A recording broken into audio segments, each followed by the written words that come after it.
Hello everyone, my name is Nick Dye and I want to give a quick TED Talk today on the importance of periodization and training schedules. A lot has been said about training schedules and periodization and how we treat players and how we take players through a process. The idea behind periodization, or the idea behind training in general, is to try and have the athlete peak before game day or right at game day.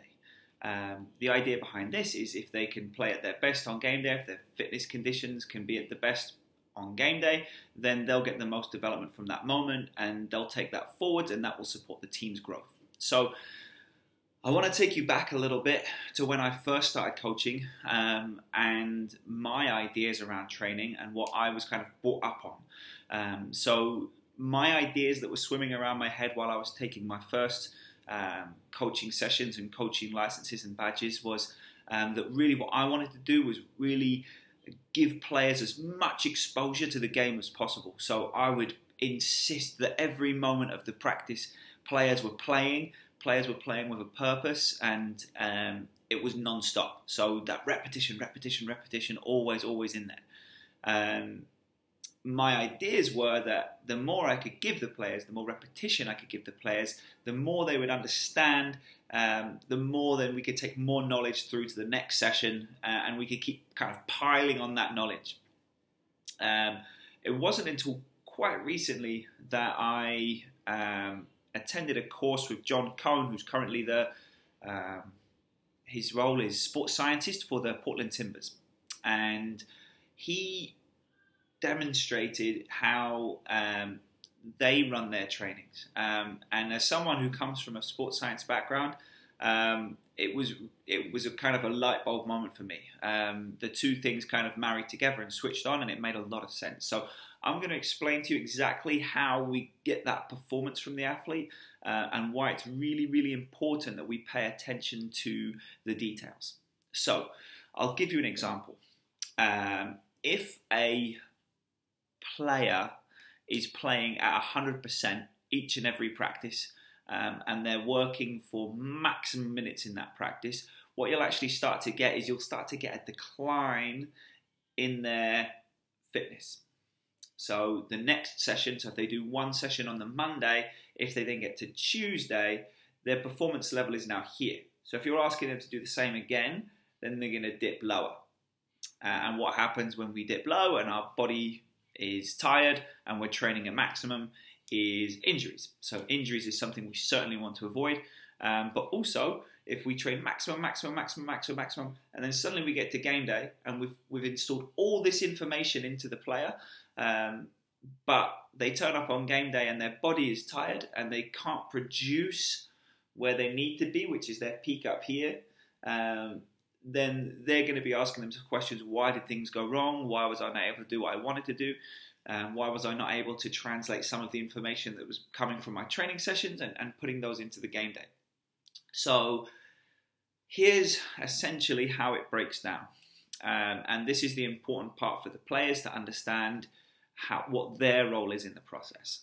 So what we typically break sessions up into different percentages of work rate. So, for example, a fitness session could be a 60 or 70% work rate. Now, what that means, we're not telling players, okay, we're going to play a possession-based game and I want you to work at 60%. That's not at all what we're trying to do.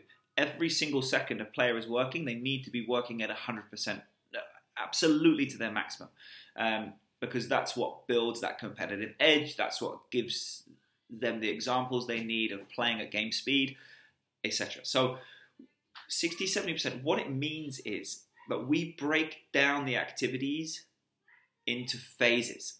So those phases become really important because it's the amount of time we put into that phase and the amount of rest we come out of that phase with that determines the percentage. So, for example, if we were doing a really high intensity, say we didn't have a game on the weekend, and we were coming in on the Monday having had 3 rest days, and we said, okay, we want to improve the fitness of our player to help them, gradually build their fitness towards where they can peak.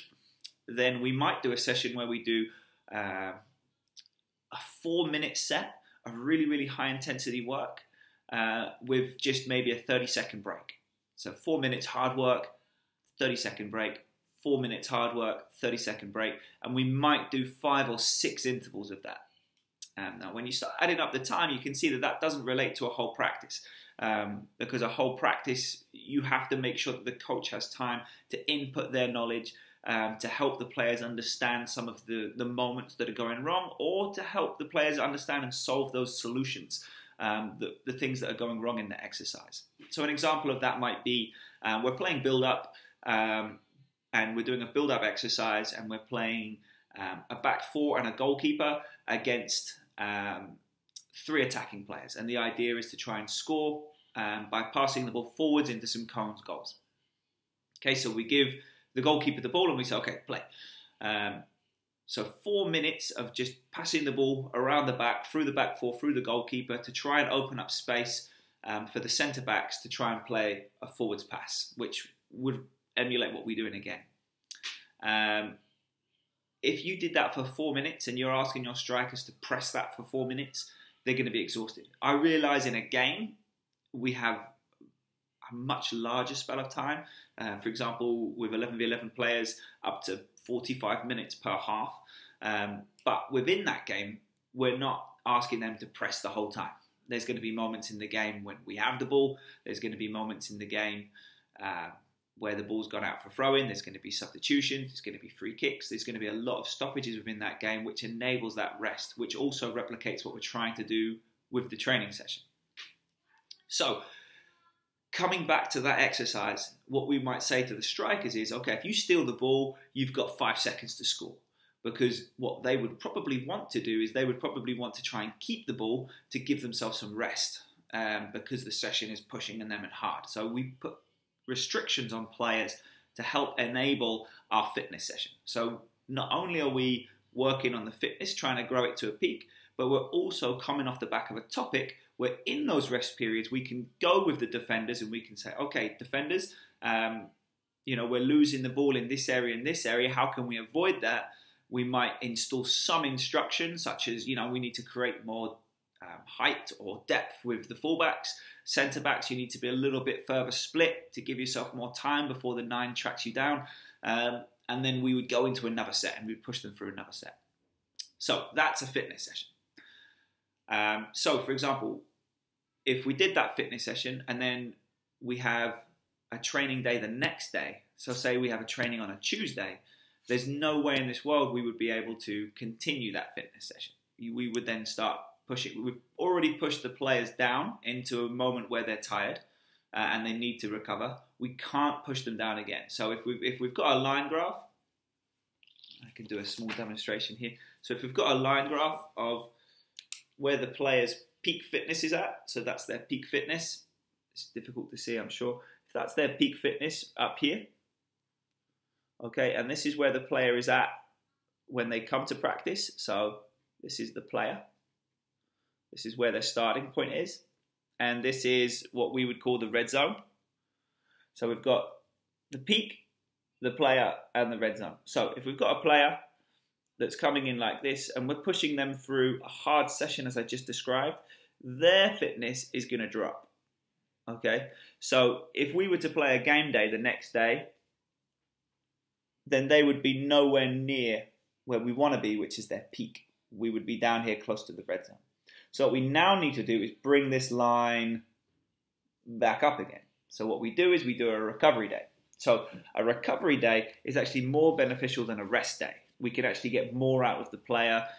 We can bring the player closer to their peak by doing a rest day than we can a recovery day. Although sometimes players really do just need rest.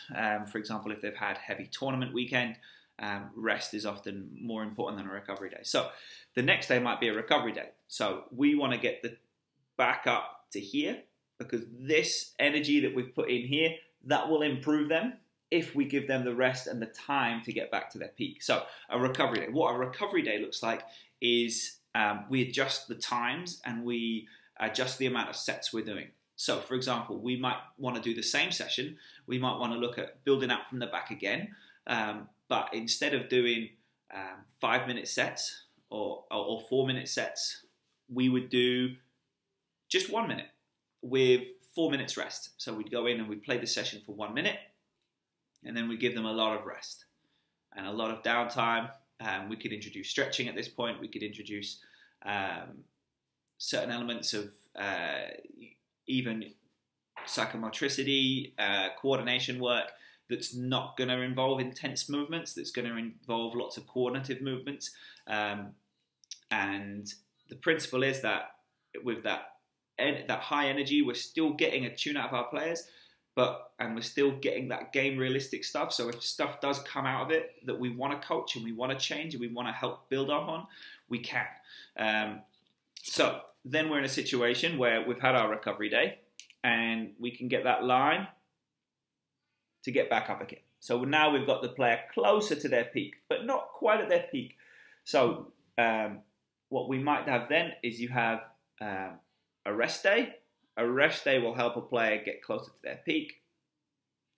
And then you might want to do, for your last session on a Friday, you might want to do, or a Thursday, let's say, for example, it's a Thursday, we might want to do something in between. So a moderate session, which is going to give them a dip, but we know the Friday is a day off, and that's going to bring them back up again. And so that we're getting a player to peak, and this work here is what's going to raise the player's level from here to here. And that's the idea behind periodization and how we structure sessions to support players getting to their peak, and also to support players not getting into the red zone. So since I've started adjusting to this platform and started to use this, obviously this is mainly with 11v11 players, but it's definitely still relevant for younger players too, just not to the extremes, because with the younger players there's a lot of focus issues that coaches have to keep their eye on. There's a lot of technical issues that we don't necessarily want to put them in a tactical environment. We'd much prefer to have them in a technical environment, which doesn't require the same amounts of energy as what a real game looks like. With the older players, what I've seen from this is that I can quickly identify when things are not quite right. So for example, if a player is coming into a fitness session and they're just lagging behind, it's really easy for me to go to them and say, hey, everything okay? How are you feeling? On a scale of 1 to 10, how in towards peak do you feel at this moment? And they may say, oh, I feel really bad. I feel like a 2 or a 3. So then my role would then be to maybe move them away from the exercise or try and give them more rest than I would some of the other players. This is some of the technical stuff that coaches have to keep their eye on. So what might be a reason for this? So there's many reasons for this. The first reason is, of course, that our players do multiple sports. So we may be getting a player coming to our training session who's just been to baseball. And we're asking them to do a fitness session, and maybe in baseball or in basketball, they've been doing sprints or running to first base or extra liners because their coach is also working towards fitness or peak, or that's just the way they run their sessions with high intensity. So we have to be very cognizant of that, because if we're not cognizant of that, then we're going to push a player to a red zone, and then there's injury problems, and we're never going to get them to their peak. So, yeah, of course, playing multiple sports is very, very good for avoiding injury. It's also very, very good for a childhood, because we want our players to be able to play and do multiple things that they want to be doing. But we also have to, as coaches, we have to make sure that we acknowledge that and we adjust to that. In a perfect world, we wouldn't have to. And I know that a lot of training environments create that. That's not the training environment we have, so we have to adjust to it. The last thing that I wanted to quickly talk about with this is how players adjust based on this. So what I've seen since I've started doing this, obviously we've started to see how players are coping, but I've seen players taking more responsibility towards their game, understanding what rest looks like versus, let's take this opportunity to socialize, or let's take this opportunity to run around and kick the ball around or chase each other. which is, things we see in kids. What I've seen with this is when they understand and we're transparent about our message of what the session is, they typically want to adhere to that to support them getting towards their peak. So what's important for you as players to do is, before you're going into your session, is understanding what kind of session it is, not just the topic, but also how much energy and how much work the coach is going to be requesting of you. You can pretty much work it out. Obviously, there's, after a game or before a game, you're not going to be doing heavy fitness sessions. If there's a long period of rest between a training and a game, then it would probably be a more intense session to try and build up your peak and even push the ceiling of your peak. So that's really my message to players, is help understand exactly what you're going into with your training sessions. And parents, be aware that some sessions kids are going into, they're going to come out very tired. And some sessions kids are going into, they may come out full of energy from a recovery session. So it's not always typically the same look of, oh yeah, my kid goes to soccer and they come home really, really tired. That's not always what we're looking for. Obviously, it's for a lot of the younger ones, it's great because we're generating energy from them, and that's their fitness and that's their workout and that's part of their health and their fitness in life. But also when we're working towards development, it's important to understand that not all sessions are going to look the same. So it's really, really supported me in terms of my planning and how I work with players and how I see players. I know it's helped a lot of other coaches who have gone through this process with me in terms of me supporting them in coach education, but also going on courses and understanding this from other sources. So this was my quick talk about periodization and how training sessions work. I hope you got something from it. If you've got questions, feel free to put them in the comments. I'll get back to you and we can keep this discussion going. Thanks, everyone.